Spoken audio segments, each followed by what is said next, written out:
जो मैंने राजसिक कर्ता से माने सबुबले अपवित्र रहे। अपवित्र अर्थ कौन ना सबुबले से मानकर चिंताधारा भोग भोग वासना सब चिंताधारा आमर जो चारिटा नियम आस कौन से आम जो चारि नियम फॉर रेगुलेटरी प्रिंसिपल प्रथम माछ मांस खाया द्वारा कौन नष्ट हो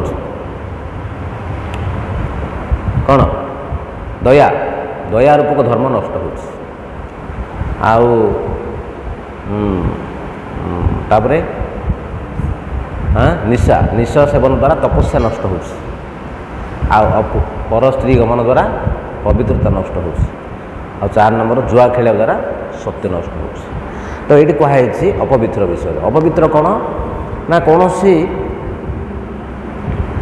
अन्य स्त्री हो कि निज स्त्री हो आसक्त हवा तांकु भोग दृष्टि सब देखा यहाँ हूँ अपवित्र।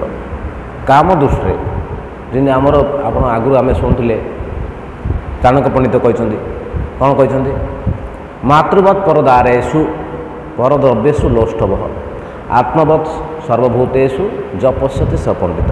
समस्त स्त्री को निजर माँ भाया देखा किंतु ये कहुई कौन जो मैंने अपवित्र से मैंने समस्त भोग दृष्टि देखते माँ भाया देखते।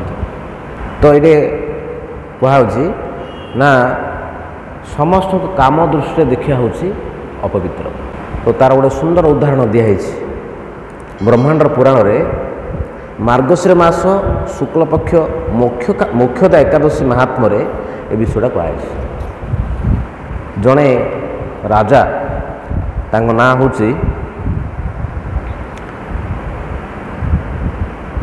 वैख्यानस। से राजा से किपरि आसक्त होते से विषय कहुई। मनोरप चंपक नगर में वैष्णव सद्गुण विभूषित वैख्यानास नामक जड़े नृपति राजा थिले। से प्रजा मानक पुत्र परी पालन करथिले। तांकर राज्य रे वेद वेदांग पारंगम बहुत ब्राह्मण वास करथिले। तांकर राज्य रे समस्ते समृद्धशाली थिले। एपरिकी श्रृंखलित भाव में राज्य शासनकारी से राजा दिने रात्रि समय स्वप्न रे तांकर पितृगण को अधोजोनि बा निम्नजोनि प्राप्त होबार दर्शन कले। से रात्रि स्वप्न देखले जे पितृपुरुष माने सबू नरकगाँ में अधोजोनि हो। पितृगणकर नरकभोग विषय से विस्मासित चित्तरे तत्पर दिवस ब्राह्मण मान निकट में कहवाक लगिले। तापर सकाळ होला परे ब्राह्मण मान डाकी रातिर स्वप्न कथा से कहले।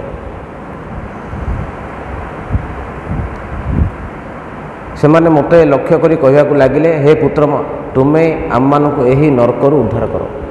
से जो तांकर पितृपुरुष माने थिले से पितृपुरुष माने ये राजा को कहते कि हे पुओ आम मैंने सब नरकरे पड़ी कष्ट पाचु ए नरकरू आमको उद्धार कर। सेमानकर ए प्रकार अवस्था दर्शन रे मोर अंतर दुख हो गला। मु ए विशाल राज्य स्त्री पुत्र प्रभृति एवं अश्व हस्ती कौन मोर शांति पाऊना। कौन करबी जोठा को जीवी किसी देखिपारना बा चिंता करिपारना जद्वारा मोर पितृपुरुषगण मुक्ति पाइबे। सेपरि कौन व्रत तपस्या और जोगर कथा मत उपदेश करंतु मु ताहा आचरण करी। मो परि शक्तिशाली पुत्र थाई मध्य जदि पितामाता पूर्वपुरुष गणे घोर नरक जंत्रणा भोग करछंती ताले से पुत्रर की प्रयोजन। ब्राह्मणगण कहले हे महाराजा आपणकर राज्य रे खूब निकट रे पर्वत मुनि अछंती। तत्काल आपन तांको निकट को जातु आ मुक्तिर उपाय कहतु। तो से ब्राह्मण मैंने कहले हे राजा कहले हे राजा आप किसी विचलित हुंतुनी आपणक अति निकट रे पर्वत मुनि अछंती पाखु जातु आ तांको विषय कहतु।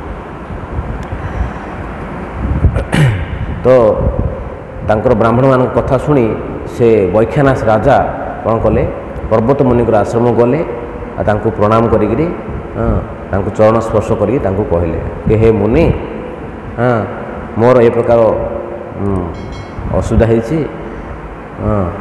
आमर पितृपुरुष माने समस्ते नरकगामी होती से माने किमिति से नरकरू उद्धार हेबे आपण कृपा करी कहतु। तो ए जो विषयटा आम कहले ए विषयर तात्पर्य होची से राजा से तांकर स्त्री प्रति बहुत आसक्त होते। हाँ से कहले तुमर राजा राजा को कहले कि तुमर जो पितृपुरुष माने थिले से माने तांकर स्त्री मान प्रति बहुत आसक्त होते से नरक पड़छन। तो आपण मैंने भगवान भक्ति करंतु आउ एकादशी व्रत पालन करंतु जद्वारा तुम पितृपुरुष मैंने उद्धार है। यहाँ कहले माने मुनि पर्वत मुनि उपदेश देले। तो ये प्रकार आम आलोचना कले अपवित्र विषय।